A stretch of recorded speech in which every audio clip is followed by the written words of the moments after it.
مسلم league نون کے رہنما احسن اقبال لاہور میں پریس کانفرنس کر رہے ہیں کیے اور ان پر کام کیا۔ آپ بتائیں کہ اس سے پہلے کون سی حکومت تھی کہ جس نے پاکستان کی معاشی ترقی کو اتنے کم عرصے میں 3% سے اٹھا کر 5.5% سے اوپر پہنچا دیا۔ ہم نے 5 سالوں میں 10,000 ارب روپے اگر قرضہ لیا تو اس کے عوض ہم نے گروتھ کو 3 سے 5.8% پہ پہنچایا۔ ہم نے اگر 10,000 ارب اضافی قرضہ لیا تو یہ سارے توانائی کے انفراسٹرکچر کے اور تاریخ کی سب سے بڑی ڈیولپمنٹ کر کے دکھائی۔ اگر آپ نے پوچھنا ہے کہ مسلم لیگ نون نے ترقی کی یا چوری کی تو کراچی حیدرآباد موٹر وے پہ سفر کرنے والے سے پوچھیں۔ اگر آپ نے چوری کا پوچھنا ہے تو ملتان سے سکھر موٹر وے پہ سفر کرنے والے سے پوچھیں۔ اگر آپ نے ہماری چوری کا پوچھنا ہے تو لاہور ملتان موٹر وے پہ سفر کرنے والے سے پوچھیں۔ اگر آپ نے ہماری چوری کا پوچھنا ہے تو ہزارہ ایکسپریس وے موٹر وے پہ جو لوگ سفر کرتے ہیں ان سے پوچھیں، حویلیاں ایبٹ آباد، بٹ گرام اور تھاکوٹ تک۔ اور اگر آپ نے ہماری چوری کا پوچھنا ہے تو گوادر سے کوئٹہ سفر کرنے والے سے پوچھیں۔ اگر آپ نے ہماری چوری کا پوچھنا ہے گوادر، خزدار، رتو ڈیرو سفر کرنے والے سے پوچھیں۔ گلگت بلتستان میں جو شاہراہیں بنی ہیں، یونیورسٹیاں بنی ہیں، ان سے پوچھیں مسلم لیگ نون نے چوری کی تھی یا خدمت کی تھی۔ اور آج آپ کے پاس دکھانے کے لیے کچھ نہیں، ہماری حکومتوں کے منصوبوں پہ جا کے تختیاں لگاتے ہیں اور ہمیں باتیں سناتے ہیں۔ کوئی خدا کا خوف کریں، مان جائیں کہ آپ کے پاس کوئی ویژن نہیں ہے، صلاحیت نہیں ہے۔ آپ ایک ناکام حکمران ہیں جس نے پاکستان کی معیشت کو کریش کر دیا ہے، جس نے پاکستان کو دنیا کے سامنے رسوا کر دیا ہے۔ آج پاکستان کا ہر دوست ہم سے پیچھے ہٹ گیا ہے کہ جس کے پاس بھی گئے پیسہ مانگنے گئے، جس کے پاس بھی گئے فقیر بن کر گئے۔ وہ کدھر ہے عمران خان جو کہتا تھا میں پیسہ نہیں مانگوں گا، خودکشی کر لوں گا؟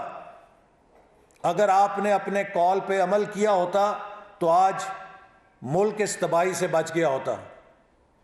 تو بجائے یہ کہ آپ اپنی حکمرانی پہ توجہ دیں، آپ ہر بات پہ جھوٹ بولتے ہیں قوم کے سامنے، آپ کیچڑ اچھالتے ہیں اپنے مخالفین کے اوپر۔ اس طرح حکومت نہیں چل سکتی۔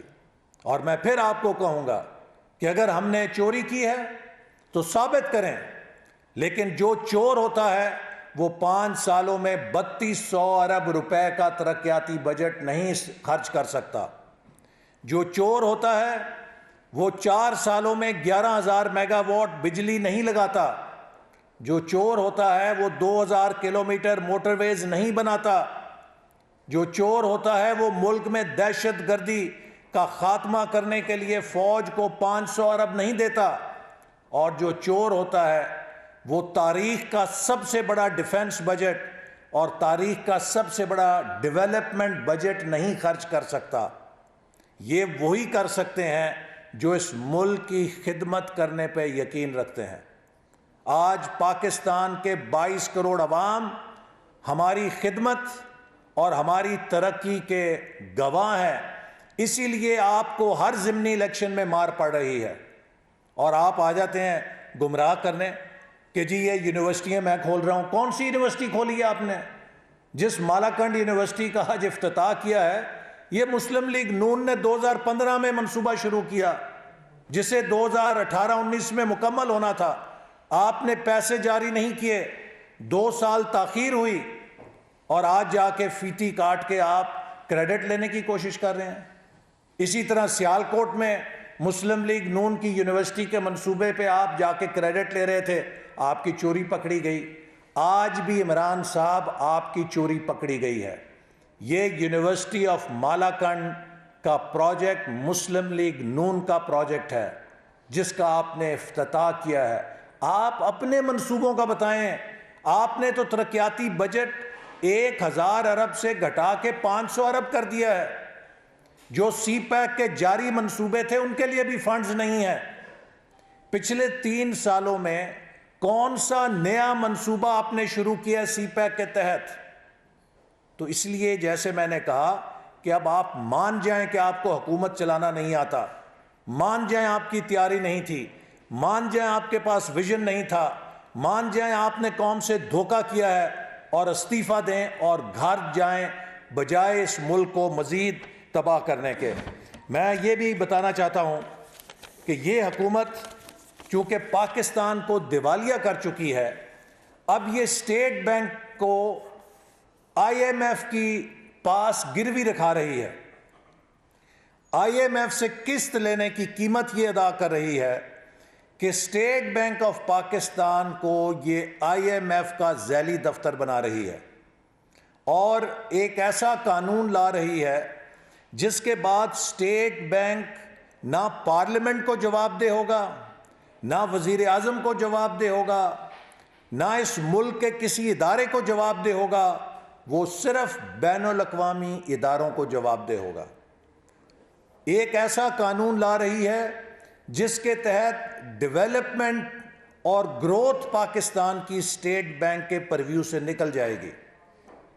ایک ایسا قانون لا رہی ہے جس سے وہ صرف انٹرسٹ ریٹس کو بڑھا کے ملک میں انفلیشن کو کنٹرول کرنے کا کاروبار کرے گا، اور ایک ایسا قانون لا رہی ہے جس سے اسٹیٹ بینک کے جو گورنر اور عہدیدار ہیں ان سے نہ نیب پوچھ سکے گی نہ ایف آئی اے پوچھ سکے گی کہ ہاٹ منی لانے کے لیے کس نے کتنا پیسہ کھایا، اس کی انکوائری نہیں ہو سکے گی۔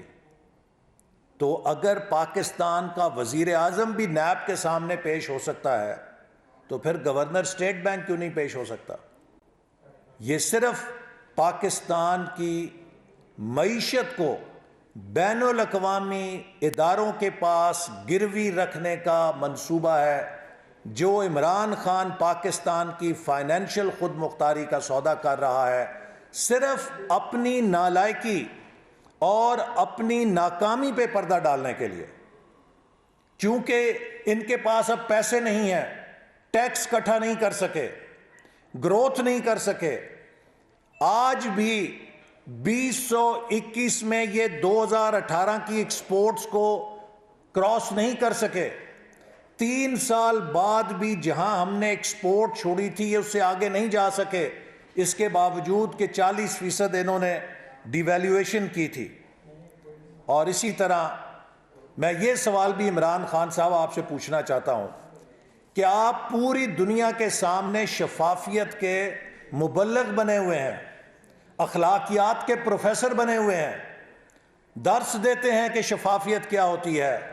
فورن فنڈنگ کیس میں آپ سپریم کورٹ میں جا کے الیکشن کمیشن کی کارروائی رکوانے کے لیے کیوں رٹ کی ہے آپ نے؟ پھر آپ کیوں عدالتوں کا سہارا لے رہے ہیں؟ 6 سال سے آپ نے فورن فنڈنگ کیس کی تحقیقات کو عدالتی پیچیدگیوں اور قانون کا